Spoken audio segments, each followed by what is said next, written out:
بسم اللہ الرحمن الرحیم۔ نظروں کی حفاظت کے حوالے سے کچھ باتیں آپ حضرات کے گوش و گزار کرنا چاہوں گا۔ نظر ہی ایک ایسی چیز ہے کہ جس کی حفاظت سے انسان تقویٰ کے اعلیٰ درجے تک پہنچ جاتا ہے، اور یہی نظر اگر اس کی حفاظت نہ کی جائے تو انسان تباہی، گمراہی اور بربادی کے راستوں پہ گامزن ہو جاتا ہے۔ حدیث پاک میں آتا ہے، جس کا مفہوم بنتا ہے، آپ صلی اللہ علیہ وسلم نے فرمایا کہ نظر جو ہے یہ شیطان کی رسیوں میں سے ایک رسی ہے، کہ نظر ایک ایسی چیز ہے کہ جس طرح انسان رسی پھینک کر کسی چیز کو اپنی طرف کھینچنے کی کوشش کرتا ہے، اسی طرح نظر انسان کی جب ایسی چیز پر پڑتی ہے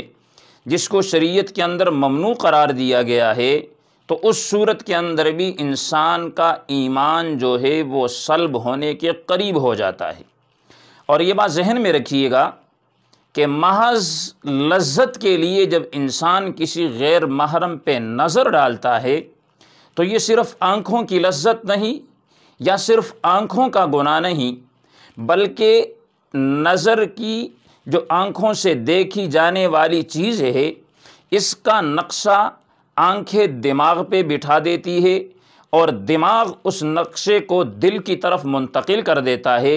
اور دل پھر اس پر خیالات اور تصورات پیش کرنے لگ جاتا ہے، جس کے اندر انسان کی گئی نیکیاں جو ہے وہ ساری کی ساری ضائع ہو جاتی ہے۔ اس لیے شریعت مطہرہ نے قرآن مقدس کے اندر اللہ رب العزت نے حکم دیا کہ قل للمؤمنین یغضوا من ابصارہم ویحفظوا فروجہم، یعنی اہل ایمان کو اللہ رب العزت نے اپنی نظروں کو جھکانے کا حکم دیا ہے، اپنی نظروں کو نیچے رکھنے کا حکم دیا ہے۔ اب جیسے ہی عورتیں، ہم یہ کہیں کہ عورتیں بے حیا ہو کر نکلتی ہے، عورتیں بازاروں کے اندر بے پردگی کے ساتھ آتی ہے، گھروں کے اندر پردے کا معمول نہیں ہے، تو یہ ان کا گناہ ہے، اس کا وبال ان پہ ہوگا۔ لیکن میرے اور آپ کے لیے جو لمحہ فکریہ ہے، مجھے اور آپ کو جس بات پہ عمل کرنا ہے وہ یہ ہے کہ کم از کم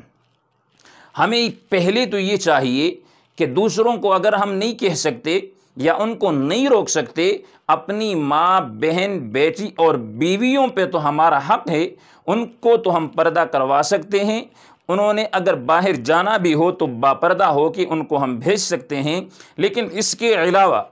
دیگر پر ہمارا بس نہیں چلتا، تو اس کے اندر شریعت نے ہمیں حکم دیا ہے، ہم اپنے لیے مکلف ہیں، اپنے بارے میں ہم سے پوچھا جائے گا، تو اس لیے ہمیں اپنی نظروں کی حفاظت کرنی چاہیے۔ جب ہم اپنی نظروں کی حفاظت کریں گے، خدا کی قسم پھر نماز پڑھیں گے، نماز کے اندر کی مٹھاس ہمیں محسوس ہوگی، قرآن کی تلاوت کریں گے، تلاوت کی مٹھاس ہمیں محسوس ہوگی، ہم روزہ رکھیں گے، دیگر دینی معاملات سر انجام دیں گے، تو اس صورت کے اندر ان کے اندر ہمیں مٹھاس محسوس ہوگی جب ہم اپنی نظروں کی حفاظت کریں گے۔ اگر نظروں کی حفاظت نہیں کریں گے، ہم نماز پڑھیں گے لیکن نماز کے اندر ہمارا دل نہیں لگے گا، ہم اللہ کا ذکر کریں گے لیکن ذکر کے اندر ہمارا دل نہیں لگے گا، ہمیں ذکر کے اندر لذت اور مٹھاس جو ہے وہ محسوس نہیں ہوگی۔ ایک نوجوان کا واقعہ آپ کے گوش و گزار کر کے اس اپنے تقریر کو اختتام کی طرف لے جاؤں گا۔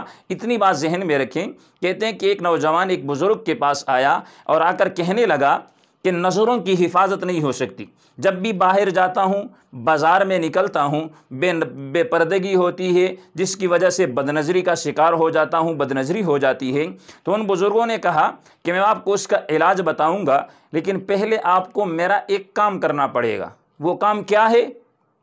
بزرگوں نے اسے دودھ کا ایک پیالہ دیا اور کہا کہ بازار کے فلاں طرف دوسرے بزرگ رہتے ہیں، ان تک آپ نے یہ پیالہ پہنچانا ہے، اور اس نوجوان سے کہا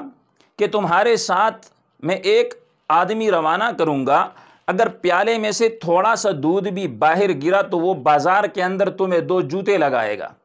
اب نوجوان نے دودھ کا پیالہ لیا، بالکل فل بٹا فل ہے، اور آرام سے جا رہا ہے، اس پیالے کی طرف دیکھ رہا ہے کہ کہیں مجھ سے پیالہ نہ گر جائے اور بازار کے اندر مجھے جوتے لگیں گے تو میری رسوائی نہ ہو جائے۔ اس منزل تک دوسرے بزرگ کے پاس وہ پیالہ پہنچایا، واپسی پہ آئے تو پہلے بزرگ کو کہا جی آپ کا کام میں نے کر دیا ہے، اب نظر کی حفاظت کا علاج بتائیے۔ بزرگوں نے کہا کہ دیکھیے آپ دودھ کا پیالہ لے گئے، وہاں تک جانے کے لیے اب راستے کے اندر کتنی غیر محرم عورتوں پہ آپ کی نظر پڑی؟ تو نوجوان نے کہا کہ میں نے تو ایک عورت کی طرف بھی نہیں دیکھا، اس غرض سے کہ کہیں دودھ کا پیالہ جو ہے وہ چھلک کر دودھ نہ گر جائے اور برسر بازار مجھے جوتے نہ لگ جائے، میری بے عزتی نہ ہو جائے۔ تو اللہ والوں نے ان کو جواب دیا، ان سے کہا کہ دیکھیے انسان کا دل بھی اس پیالے کی مانند ہے، آج اس بازار کے اندر جوتے لگنے کی ڈر کی وجہ سے،